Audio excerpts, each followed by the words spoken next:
En los últimos meses hemos sido testigos de cambios importantes en México y en el mundo que han tenido un impacto en el ambiente regulatorio de nuestro país.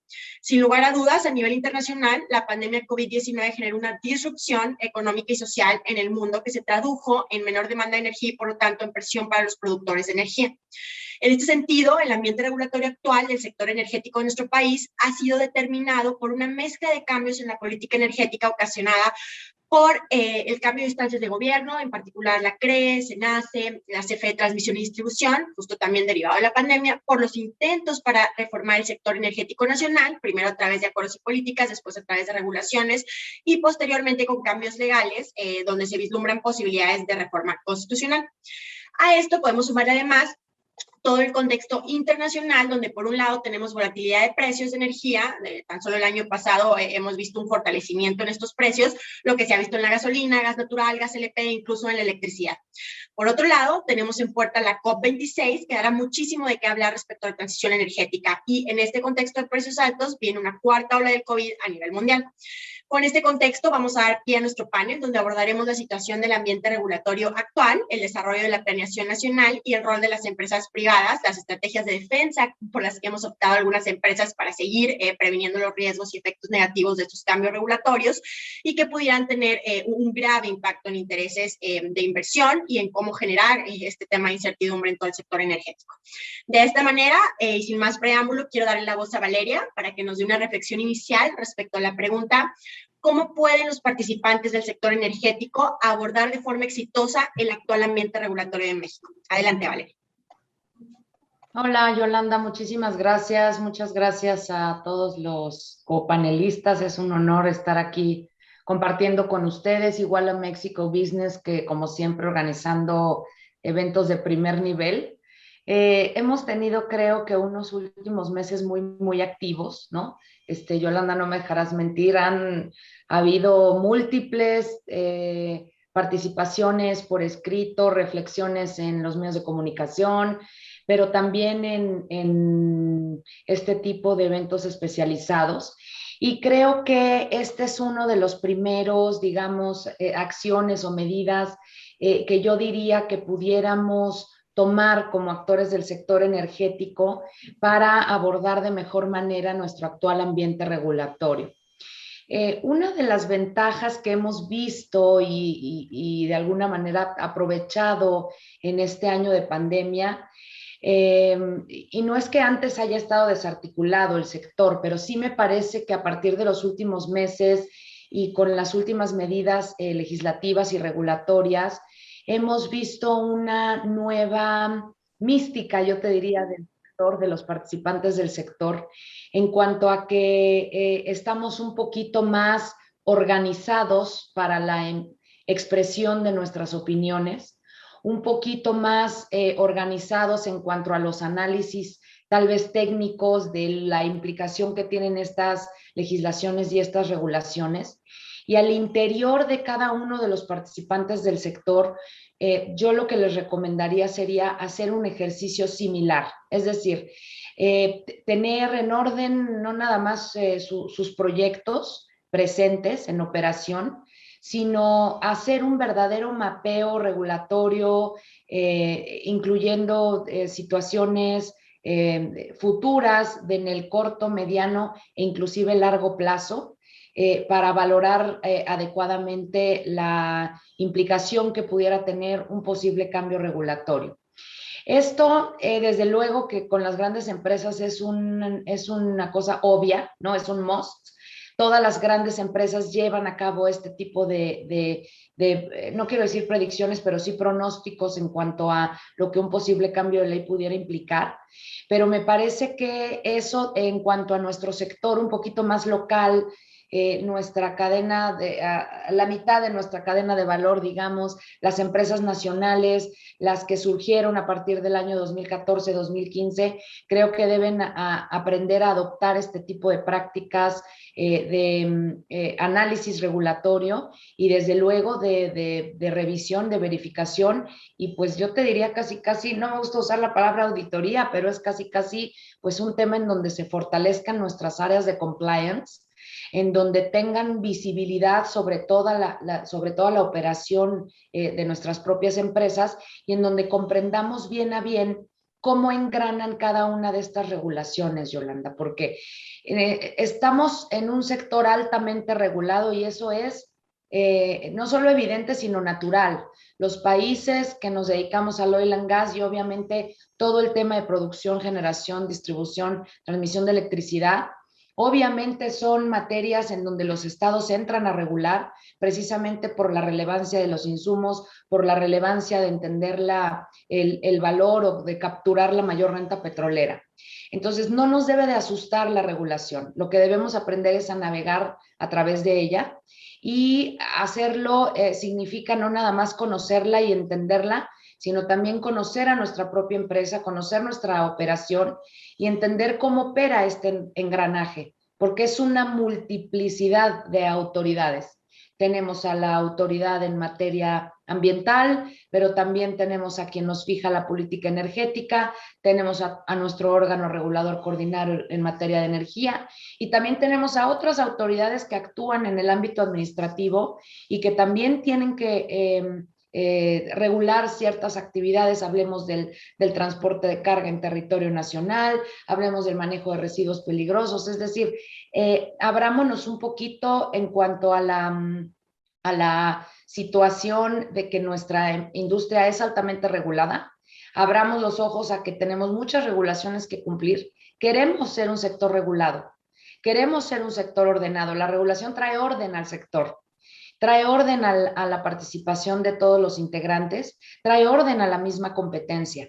Yo creo que nadie en su sano juicio diría, oye, pues queremos ser como si fuéramos una papelería. Pues no es así, es una industria de altísima especialización y por lo tanto requiere regulación estatal. Sin embargo, hay que conocerla para poder cumplirla adecuadamente, Yolanda. Yo te diría eso de entrada. De acuerdo, Valeria. Muchísimas gracias y tocas un gran punto del compliance.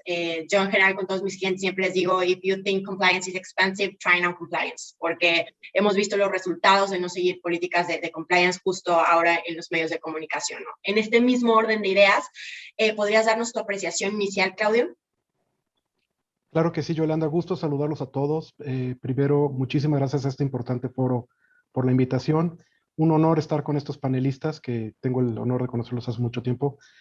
Yo coincido plenamente con Valeria y para no repetir, obviamente, sus valiosísimas aportaciones, desde un punto de vista jurídico, algo que yo siempre he pugnado los últimos 2 años, o sea, esto no es nuevo, independientemente de los amparos y esas cosas que yo creo que no aportan mucho propositivamente a la discusión.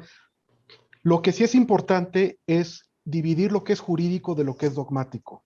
Y esto lo he dicho en muchísimos artículos y en muchísimos foros, y cada vez toma un poquito más de sentido lo que digo. Hace 2 años me veían con cara de loco, ahora creo que tiene un poquito más de sentido esto. ¿A qué me refiero?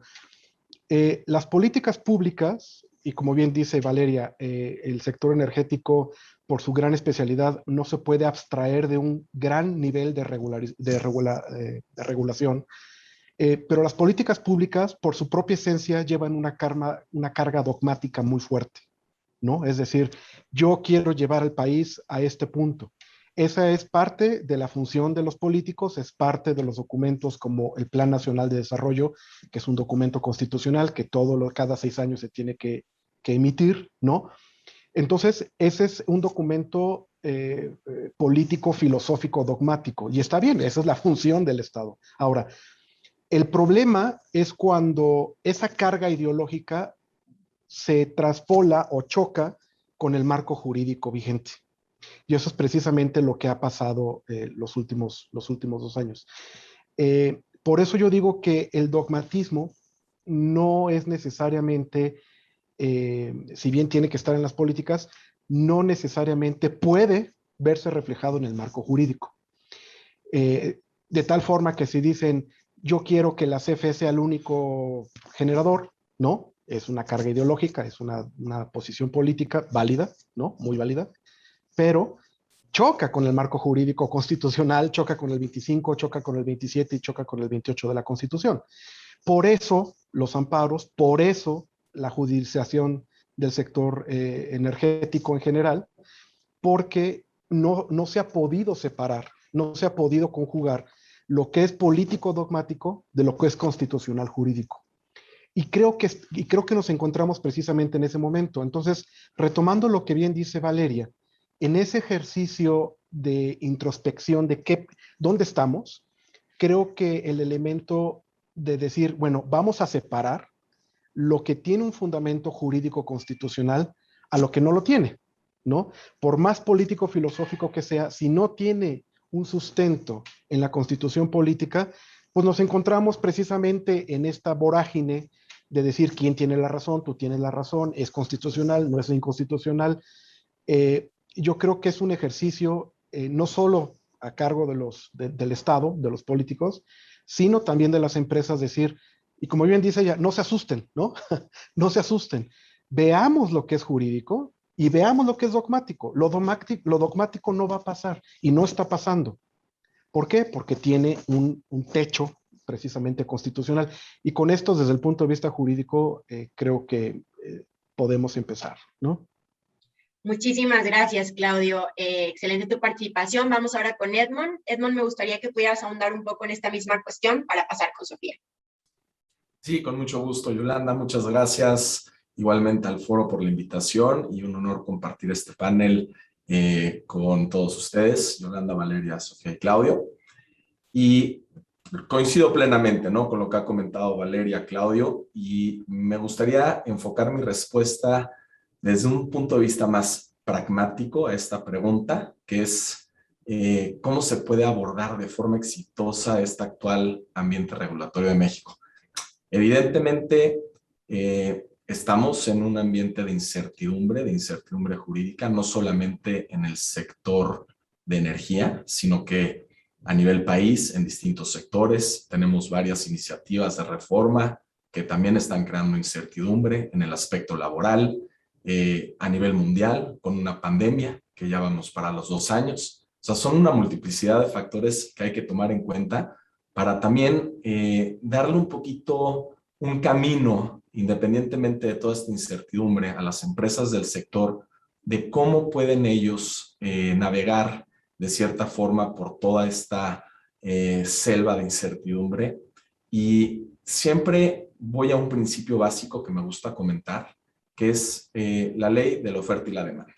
Este es un principio básico sobre el que se basa cualquier economía de mercado. Y aquí tenemos que abrirle los ojos a los clientes, que independientemente de esta incertidumbre, se fijen en las necesidades de los clientes, porque lo que nosotros hemos visto es que las empresas privadas, los grandes consumidores, medianos, los pequeños consumidores, siguen buscando alternativas para obtener tarifas competitivas, para implementar sus políticas de sustentabilidad, para lograr reducir su huella de carbono. Entonces, independientemente de esta incertidumbre, hay una demanda que hay que atender, pero hay que ser creativos. Y lo que tratamos de platicar siempre con los clientes del sector es, veamos si definitivamente cuáles son las oportunidades que hay con los diferentes esquemas de generación. Sabemos que tenemos generación en sitio a diferente escala, con generación distribuida, abasto aislado, generación local, tenemos un mercado eléctrico mayorista, tenemos otros esquemas que evidentemente la están pasando un poco más difícil, como son los esquemas de autoabastecimiento. Tenemos, por otra parte, también proyectos que ya la CFE ya no está permitiendo tanto la participación de competidores, pero sí está buscando proveedores de servicios. Estamos viendo licitaciones públicas que se están convocando también para importantes proyectos de ciclos combinados, que también son oportunidades para las empresas en el sector. Entonces hay que guiarlos por toda esta época de incertidumbre para buscar esas oportunidades. Entonces, quisiera nada más dejar eso como comentario inicial y seguramente ahondaremos un poquito más en los detalles de cómo los podemos guiar para lograr esos objetivos. Muchas gracias. Muchas gracias, Edmond. La verdad es que muy interesante esta liga que primero nos realiza Claudio entre la legislación aplicable versus la política pública y ahora tú el pragmatismo de oferta y demanda. Y en este sentido, Sofía, quisieras aportar un poco tu input relativo a cabeza legal de una empresa en materia regulatoria sobre esta cuestión. Muchas gracias, Yolanda. Sí, primero que nada, gracias a Mexico Business y a todos los panelistas. Estoy muy contenta de estar aquí con ustedes. Yo creo que Valeria, Edmond y Claudio ya dieron el esquema general y yo coincido en que sí estamos en un momento de retos, pero eso no quiere decir que el ser realista nos haga ser pesimistas. Totalmente existen oportunidades en el sector y existen oportunidades en la legislación, no necesariamente exploradas. Y hoy estamos en un momento donde debemos de ser creativos, como decían anteriormente, para explorar esas oportunidades que se encuentran en el marco jurídico y que pueden seguir generando oportunidades de negocio. Entonces, definitivamente es importante ver este corto plazo como un momento donde hay que ser cautelosos, hay que pues tener todos los elementos sobre la mesa, pero eso no quiere decir que México no tiene los fundamentals de ser un mercado que va a crecer y es un mercado que al final del día tiene que seguir la inercia que está siguiendo el mundo entero. Entonces, bajo esa perspectiva y siendo conscientes de la situación que hoy estamos viviendo y que definitivamente hay proyectos de generación a gran escala, enfocándonos solo al tema eléctrico, que están teniendo mayores retos, por no decir obstáculos, definitivamente tenemos que ser creativos, que seguir avanzando, porque como país, para tener mayor competitividad, necesitamos de un sector eléctrico fuerte. Y un sector eléctrico no se puede basar en costos y tarifas elevadas y con generación limpia reducida, porque para allá no va el mundo. Entonces, definitivamente hoy tenemos que aprender a surfear estas olas y esta marea, pero para mediano y corto plazo tenemos que estar listos para actuar. Entonces, considerando los comentarios adicionales, ese sería mi comentario inicial. Excelente, Sofía. Me parece súper interesante que además tocas hacia dónde vamos. La cuestión de la transición energética, pasar de los fósiles al gas natural como elemento transicional medio de la matriz, hacia las renovables, todo lo nuevo y las oportunidades no exploradas que tú mencionas, y quizás podríamos estar hablando de hidrógeno verde, electromovilidad y obviamente en la generación el uso de renovables. Con este marco que nos han ayudado a conformar Valeria, Claudio, Edmond y Sofía, me gustaría hacerles algunas preguntas más específicas. Sin embargo, si alguno de los panelistas quiere abonar a alguna de las preguntas, por favor no duden en interrumpir inmediatamente para hacer esto más dinámico. Antes también queremos invitar a todos los que nos están viendo, a nuestro auditorio, para que dejen sus preguntas y abordarlas al final de este panel. Claudio, Valeria, desde su experiencia, ¿cómo podría la necesidad del gobierno por asegurar inversiones que están ya contempladas en el PRODECEN reposicionar a los jugadores privados en el mercado? Empiezo contigo, Claudio. Muchísimas gracias, Yolanda.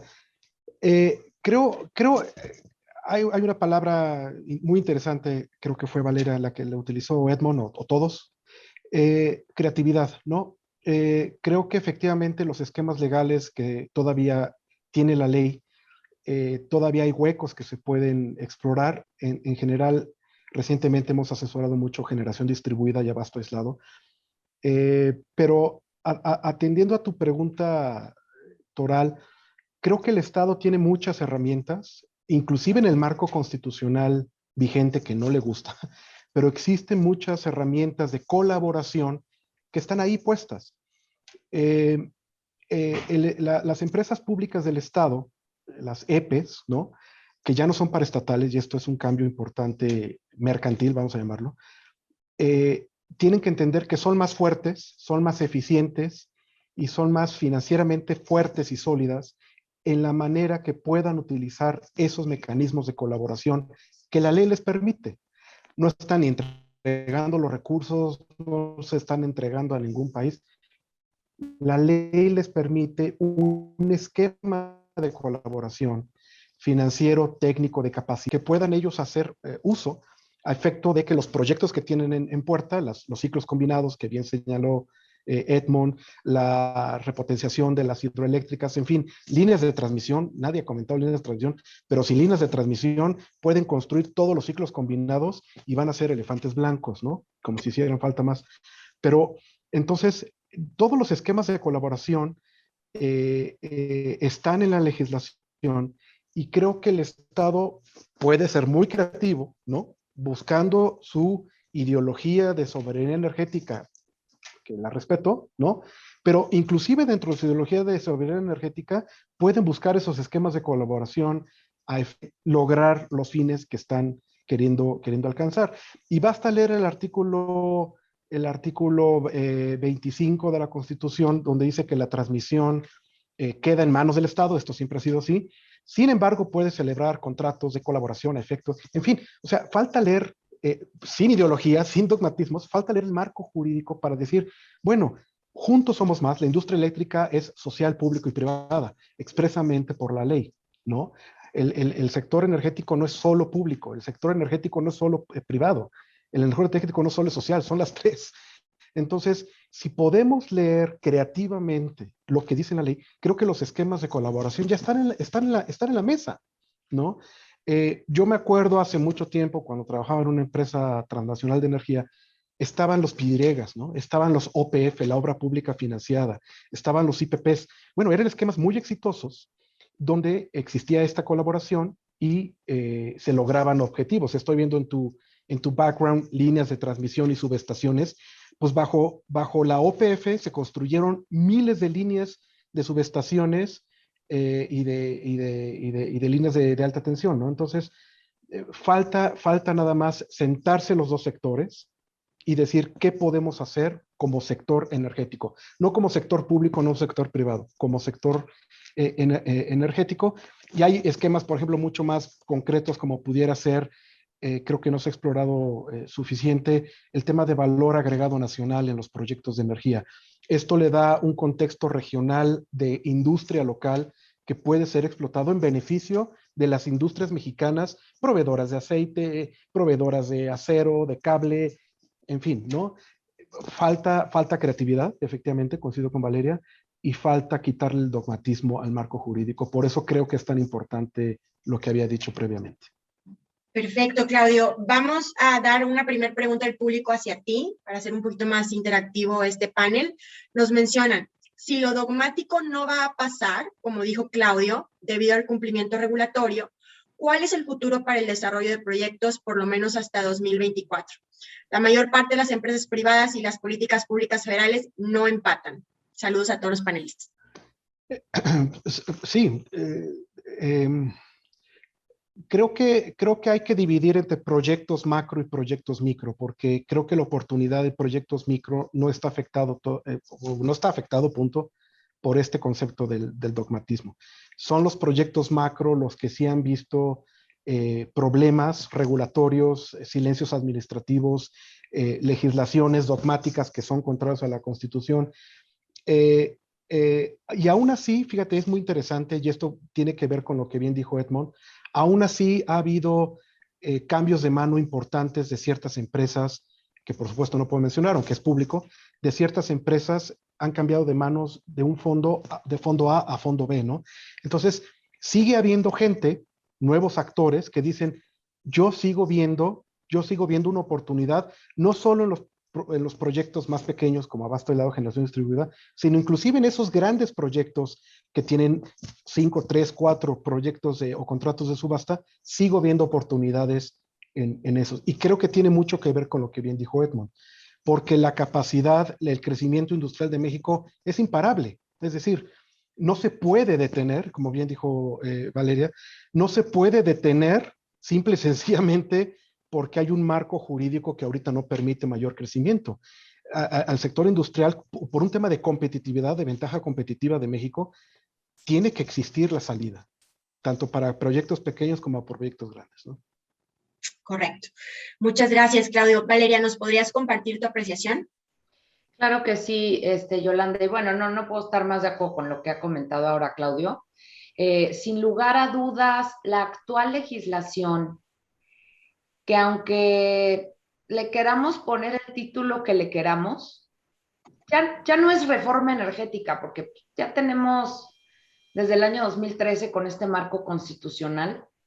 Sí es un proceso en donde de la mano con el sector y con la propia operación iba a ir consolidándose la regulación secundaria, sobre todo en materias de disposiciones administrativas de carácter general, acuerdos de los órganos reguladores. Por supuesto que todos los modelos son perfectibles, pero creo que el modelo que hoy tenemos ya actualmente en la Constitución y aún en nuestra ley de la industria eléctrica y en la ley de hidrocarburos, léase antes o después de las propuestas de reforma que ahora están suspendidas por un ordenamiento judicial, pero que de alguna manera están en un limbo jurídico, es decir, ya están aprobadas por el legislativo, no están en aplicación, pero en cuanto se resuelva del último de procesos judiciales, vamos a conocer cuál es el destino de estos textos. Vienen ya mecanismos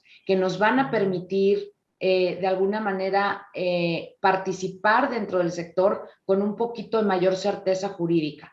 No es lo que queríamos, a lo mejor de inicio, no era el modelo inicial planteado en 2013, no puede serlo. También hay que ser sinceros, la actual administración no ha engañado a nadie.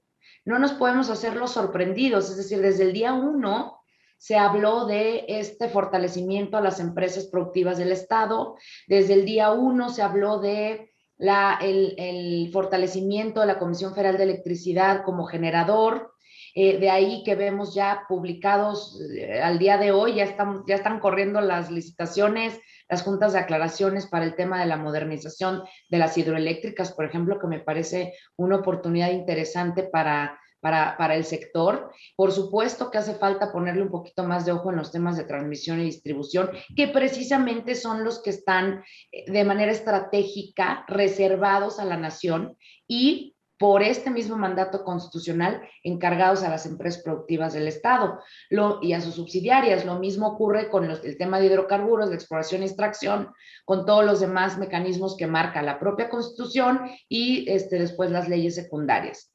Sin duda también las reflexiones que hacía Sofía de decir, oye, pues es que el mundo camina hacia un lugar, la transición energética está aquí, tenemos compromisos no solo en nuestra propia ley de transición energética, sino también compromisos internacionales y el 2024 está a la vuelta de la esquina. Esas oportunidades que tienen los pequeños productores, digamos, los productores, los generadores de aislado, generación distribuida, todos estos esquemas de los que nos contaba Edmond, pues me parece que son jugadores que tienen ciertas oportunidades en este momento, en donde a lo mejor en el ring de la pelea están otro tipo de jugadores y mientras tanto, pues a los que sí tenemos oportunidad de desarrollar nuestros propios proyectos, de nosotros cumplir con nuestros propios compromisos corporativos, incluso de transición energética y de utilización de energías renovables, tenemos que caminar hacia ese sentido y tenemos que ser también muy asertivos en la utilización de todos estos criterios que utiliza la ley. El mismo Pemex está también por sacar una par de licitaciones para aquellos revividos contratos de servicios integrales. Hay que utilizarlos y hay que ir hacia allá, porque al final un país pues no se mueve sin su energía. Así es, Valeria. La verdad es que muy interesantes tus aportaciones en este sentido. En cuanto a la cuestión hidroeléctrica, a mí me parece en lo particular que no es la mejor opción ponerla en primer lugar en el despacho, tanto por una cuestión medioambiental como por una cuestión de eficiencia energética y quienes sabemos del tema del agua, sí se puede pronunciar inundaciones y además se pueden pronunciar las sequías, se pueden ser mucho más pronunciadas. Además de que del 100% del agua que tenemos disponible en el mundo, únicamente 3% es dulce. Entonces hay que cuidar mucho y me parece súper interesante que lo traigas a la mesa ese tema de hidroeléctricas. Ojalá tengamos oportunidad de comentarlo más adelante. Una pregunta para el público, del público para ti, Valeria. ¿Cómo explicarías a los inversionistas extranjeros que hay certeza y seguridad jurídica en México para sus inversiones en el sector? Gracias, Yolanda. Mira, la seguridad y la certeza jurídica es un concepto que nos puede parecer un poquito etéreo, pero tiene una traducción básica dentro de todos los sistemas jurídicos de los estados democráticos. Y yo te diría que el primer pilar es precisamente el sistema de división de poderes, pero también de balance entre los mismos. Tenemos a un órgano que dicta la política, a otro que la ejecuta de alguna manera, que ya son las manitas, los órganos, los reguladores, que tienen una autonomía al menos dictada así por la ley, pero también tenemos a un órgano judicial que puede moderar o atemperar esta aplicación específica de la legislación, que además en su momento dicta el poder legislativo y que de alguna manera sigue con una política, puede ser de la actual administración o no, pero que al final tiene una representación genérica de toda la población, Cámara de Diputados, Cámara de Senadores. Nuestro sistema jurídico cuenta con todos esos mecanismos. Adicionalmente, para hacer cualquier reforma a nivel constitucional, que sería, como muy bien lo dijo Claudio, el marco, el techo de donde no puede salirse ninguna de estas regulaciones, tiene adicionalmente requisitos de mayorías calificadas, como las 2/3 partes, la participación de legislaturas estatales, al menos de la mayoría. Entonces, sé que este fue un año electoral y todos vivimos en carne propia lo que es poder ir y tener este ejercicio participativo de decir, ¿a mí de qué me sirve votar por diputado A, diputado B o alcalde C en los ámbitos locales, que también son importantísimos? Creo que gran parte de los proyectos del sector también se van a ver en los ámbitos locales y desde ahí también tenemos que tener estas bases de seguridad y certeza.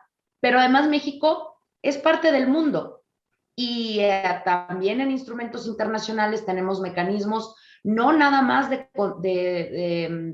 arbitrajes que sabemos que tienen cierto grado de complejidad, pero están ahí para proteger las inversiones. También echemos mano de otros mecanismos como las mediaciones, las conciliaciones de otro tipo de organismos internacionales, en donde también podemos acudir y pues tomar otro tipo de experiencias en ese sentido para la resolución de controversias alternativas. Creo que Sofía quiere comentarnos algo. Adelante, Sofía. Sí, muchísimas gracias. Yo solo quería hacer un comentario respecto al comentario que hizo Valeria de esta administración. Más allá de las ideas dogmáticas, como bien decía Claudio, de cierta administración o no, el Ejecutivo está para aplicar la ley. Y el inversionista llega con una manifestación del principio de seguridad jurídica, que es la confianza legítima. Y eso es muy importante, sobre todo en las inversiones en el sector energético, porque las inversiones del sector energético son a largo plazo y son de cantidades sustanciosas, ¿no? Entonces, eso es muy importante, porque independientemente de que existan o no ciertas formas de abordar un problema de política pública, igual, porque al final del día, digamos que las reformas que se dan en el 2013 y lo que hoy se busca es, por ejemplo, el tema de las tarifas, que las tarifas no sean más elevadas para la población y al contrario, ¿no? Que representen una disminución considerable. Entonces, el problema de política pública es el mismo. La forma es cómo lo vamos a abordar. Pero como bien comentaban, tenemos un marco jurídico de actuación del cual no se pueden desapegar las autoridades. Entonces, cuando hablamos de un sector económico que requiere de inversiones de alto calado, sí se requiere el respeto de la confianza legítima del inversionista. Esto es apegarse al marco jurídico, independientemente de que en su campaña política se haya dicho A o B. Aquí existía un marco y ese marco tenía que respetarse hasta en tanto, si es que pasa, y como comentaba Valeria hace un momento, con esta nueva configuración de la Cámara de Diputados, ocurre una modificación constitucional. Entonces ahí, bueno, tendremos mayor certeza jurídica porque ya sabremos a qué atenernos. Sin embargo, cuando se da una modificación estructural a un marco constitucional y legislativo en un sector económicamente, pues de alto calado, perdón que lo repita, pero es que es real, no se puede modificar así, de manera intempestiva y sin más, las reglas del juego. Entonces, es muy importante y creo que es fundamental lo que decía Claudia al principio. Separemos lo legal con lo dogmático y político, porque en este sector en específico eso es fundamental para un éxito cantado o un fracaso anunciado, ¿no? Entonces yo nada más quería comentar eso. Excelente, Sofía. Excelente comentario. Que además, aunando un poco a lo que mencionaba Valeria, debemos de hacer la distinción entre soberanía energética y seguridad energética.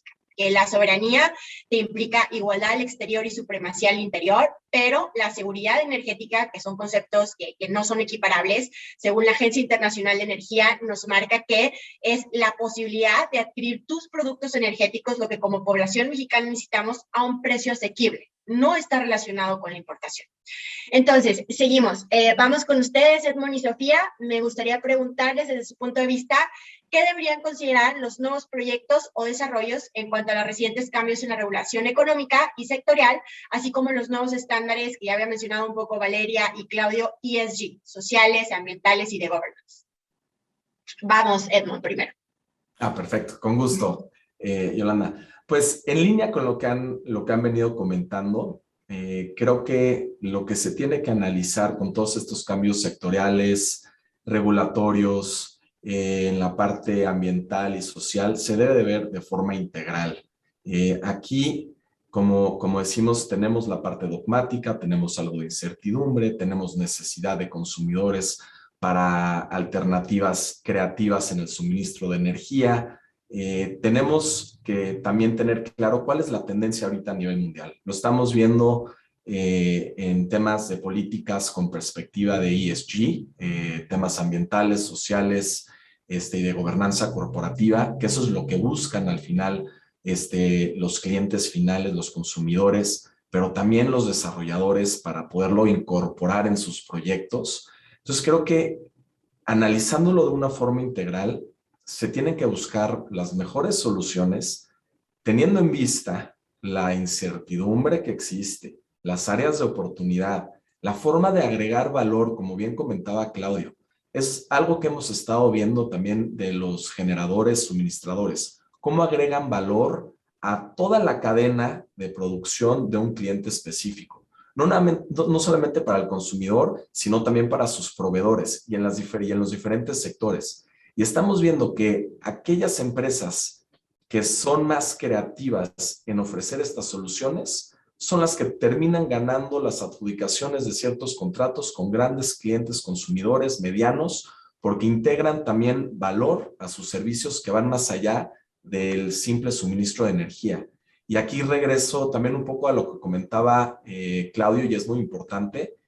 La Rectoría del Estado, que es lo que hemos estado viendo y escuchando en los medios por los diferentes partidos políticos, como dice Claudio, tiene su origen en una base constitucional, que es el artículo 25, que te establece que la Rectoría del Estado simplemente es que se vele por el desarrollo integral y sustentable de cierto sector, con la participación no nada más del sector público, sino del privado y del social.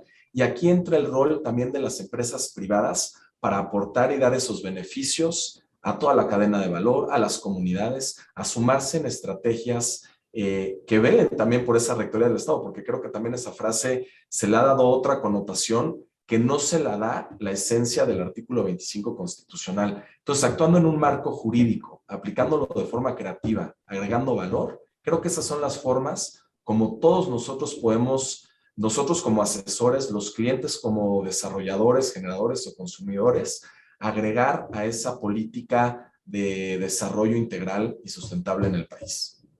De acuerdo, Edmond. Muchísimas gracias. Sofía, tú al interior de la empresa, ¿cómo ves la cuestión de ESG y este desarrollo progresivo?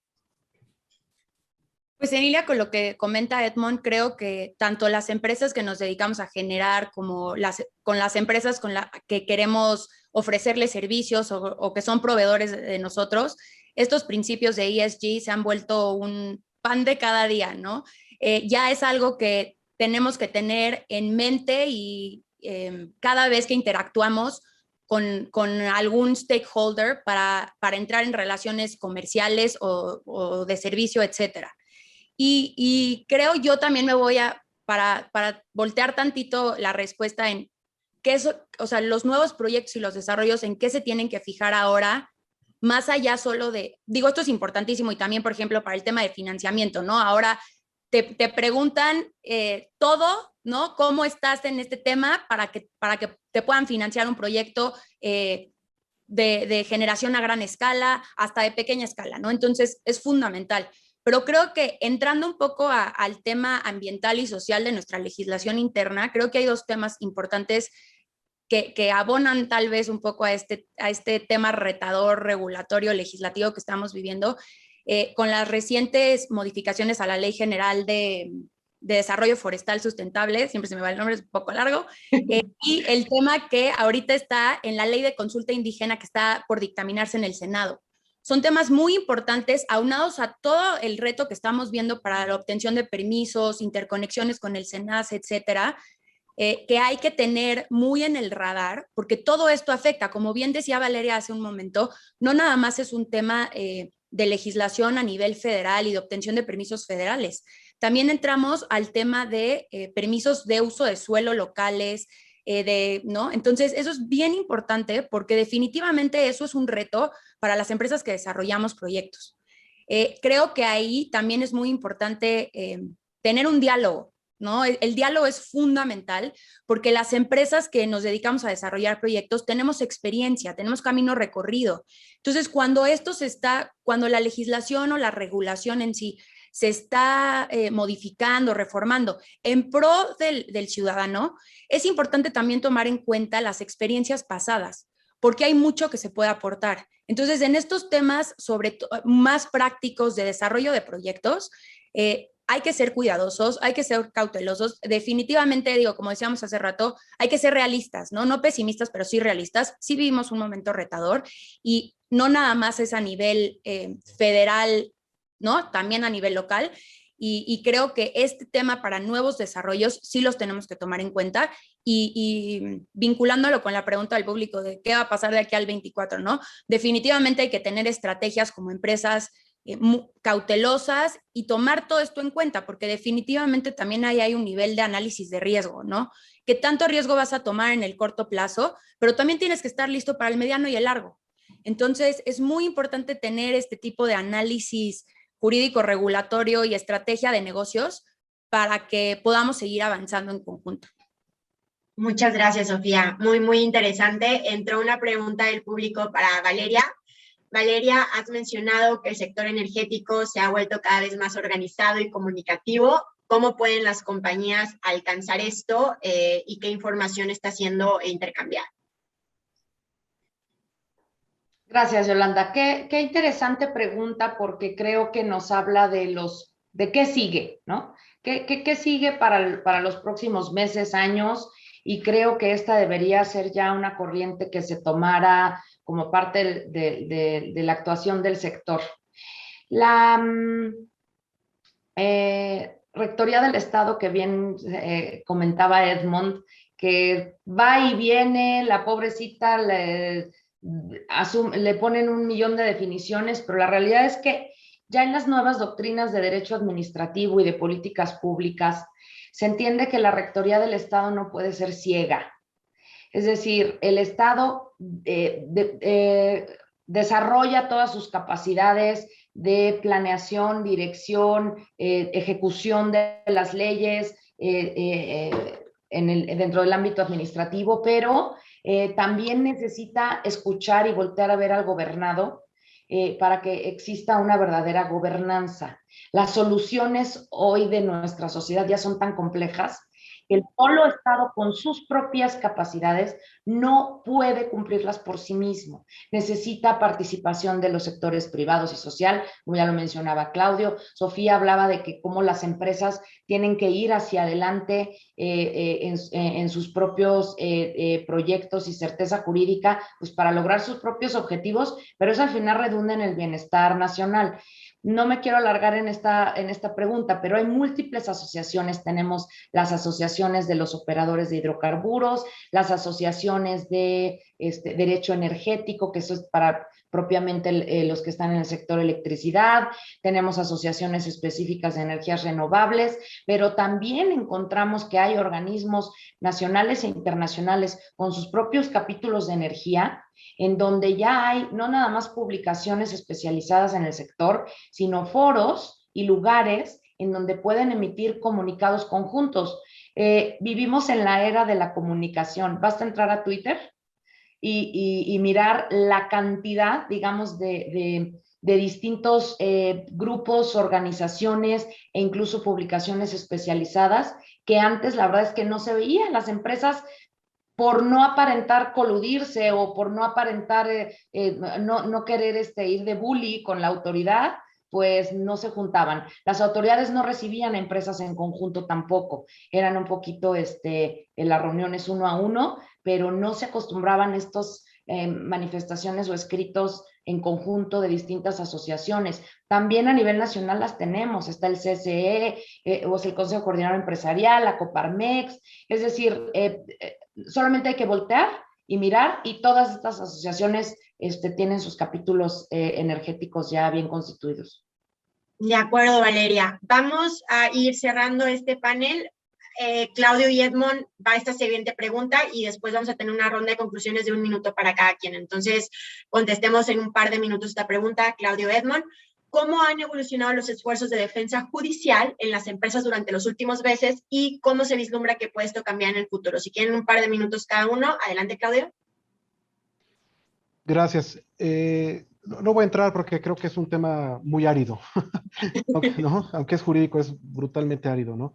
Pero a mí, viendo un poquito a futuro, mucha gente dice, bueno, cuando ganemos los amparos y se declare inconstitucional, ya estamos del otro lado.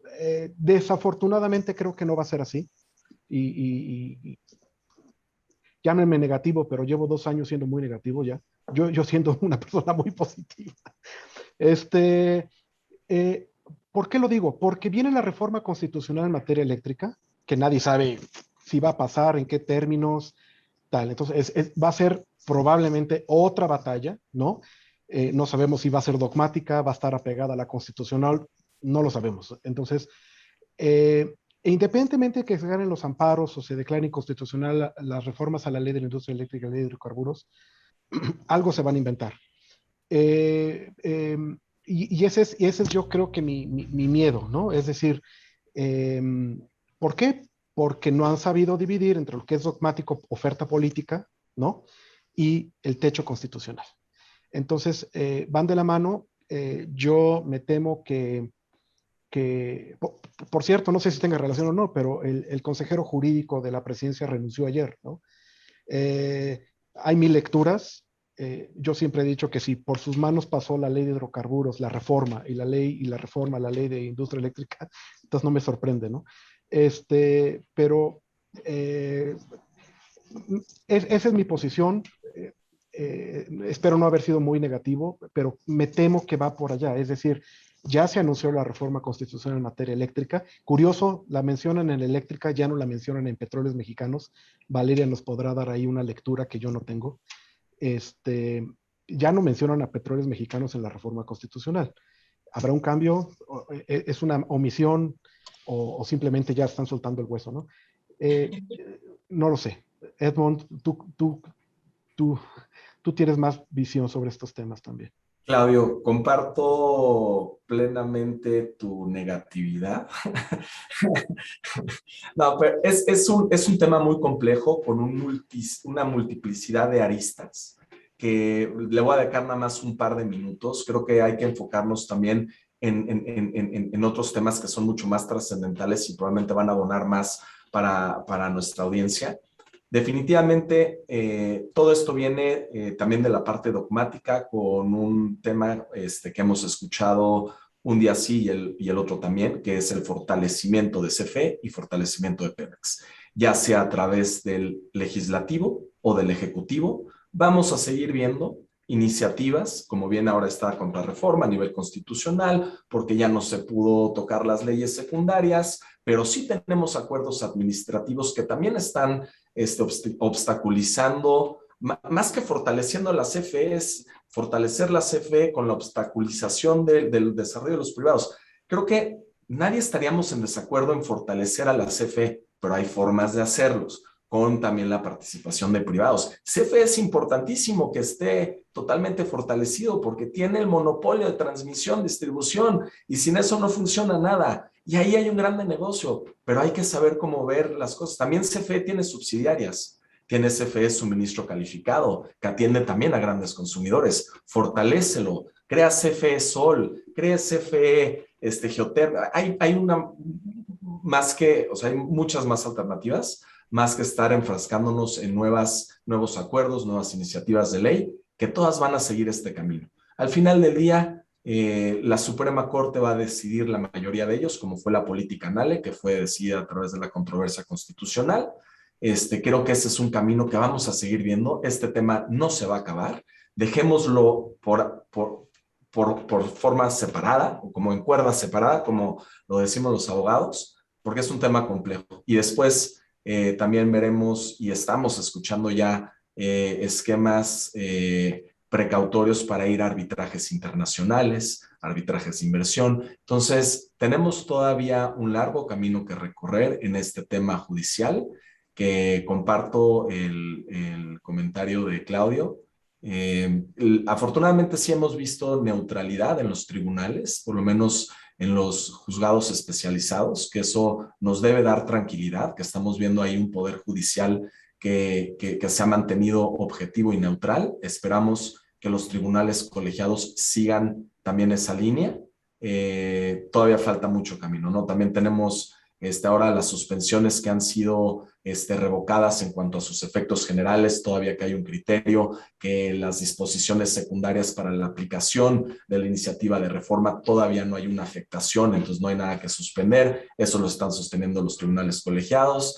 Veremos cómo sigue avanzando, y no nada más son esos amparos. Tenemos amparos en contra del silencio administrativo de las autoridades, que afecta de forma muy particular a cada uno de las empresas que están en el sector. Tenemos amparos en contra de la tarifa de porteo tipo estampilla, que se ha resuelto. Entonces, ese es un tema muy complejo, con muchas aristas, y concluyo mi comentario diciendo que vamos a seguir teniendo este tema para abordarlo por muchos meses más por venir. No me quiero ir a años, pero vamos a dejarlo en meses, pero probablemente años. Entonces nos podremos entretener con eso, y comparto con eso mi idea, ¿no?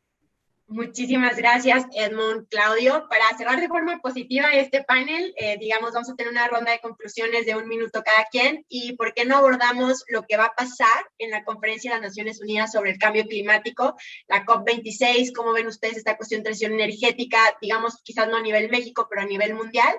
Y una conclusión que quieran dar sobre este panel. Adelante, Sofía. Gracias, Yolanda.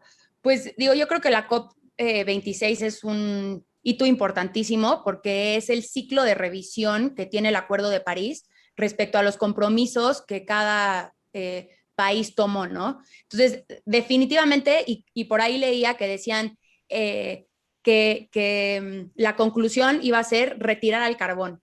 Entonces, si vamos a retirar el carbón, ¿dónde queda México, ¿no? En este momento. Entonces, definitivamente México se tiene que subir ese barco. México tiene que empezar a ver cómo aportar a esta transición energética, porque tiene todo, ¿no? Tiene los recursos, tiene capital humano para aventar, ¿no? ¿Cuánta gente no se puede capacitar para trabajar en este sector? Y eso es importantísimo.